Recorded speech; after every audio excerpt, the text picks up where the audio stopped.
Lalu Singapore से आएंगे, सीधा सीबीआई दफ्तर जाएंगे। कोर्ट की मंजूरी के बाद पिता के साथ जेल में तेजस्वी भी साथ निभाएंगे।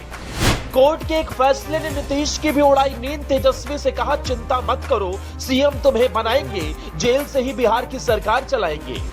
2021 में बंद हुए केस की खुल गई फाइल, तेजस्वी की हालत हुई टाइट। सीबीआई ने कहा, अब तो जेल में जाना पड़ेगा, जेल की रोटी खानी पड़ेगी। लालू यादव और घोटालों का बहुत पुराना नाता है जो अब तक उनका साथ निभा रहा है। लालू अपना इलाज कराने के लिए भले ही अभी सिंगापुर में हो, लेकिन उनके भारत लौटते ही सीबीआई ने उनकी गिरफ्तारी की तैयारी कर ली है। इस बार किस केस में लालू यादव और तेजस्वी की मुश्किलें बढ़ने वाली है वो आपको आगे बताएं, लेकिन उससे पहले इस मामले में हो रही बयानबाजी को जान लीजिए।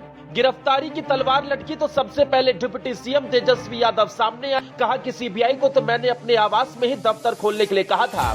तो वहीं मुख्यमंत्री नीतीश कुमार ने इशारा करते हुए कहा कि लालू यादव के खिलाफ सीबीआई ने जांच इसलिए शुरू की क्योंकि हम लोग फिर से साथ आ गए हैं।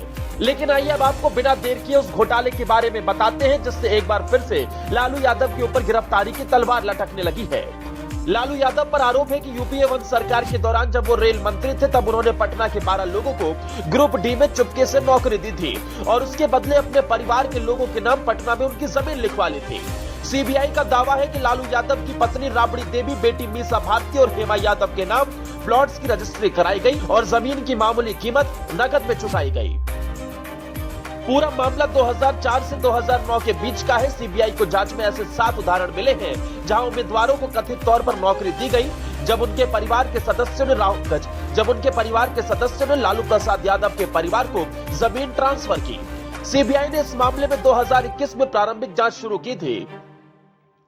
रेलवे में जमीन के बदले नौकरी घोटाले में सीबीआई को लालू यादव के खिलाफ जांच करने की केंद्र सरकार से अनुमति मिल गई। इस मामले में सीबीआई ने केंद्र सरकार से मुकदमा चलाने की इजाजत मांगी थी। सीबीआई ने अक्टूबर 2022 में इस मामले में लालू, उनकी पत्नी राबड़ी देवी, बेटे तेजस्वी समेत 14 अन्य के खिलाफ आरोप पत्र दाखिल किया था।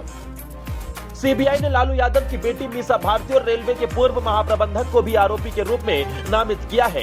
केंद्रीय जांच एजेंसी ने 23 सितंबर 2021 को रेलवे में कथित जमीन के बदले नौकरी घोटाले से संबंधित प्रारंभिक जांच की थी, जिसे 18 मई 2022 को एक प्राथमिकी में बदल दिया था। केंद्र सरकार से अनुमति मिलने के बाद बिहार में सीबीआई एक बार फिर एक्शन में दिखेगी।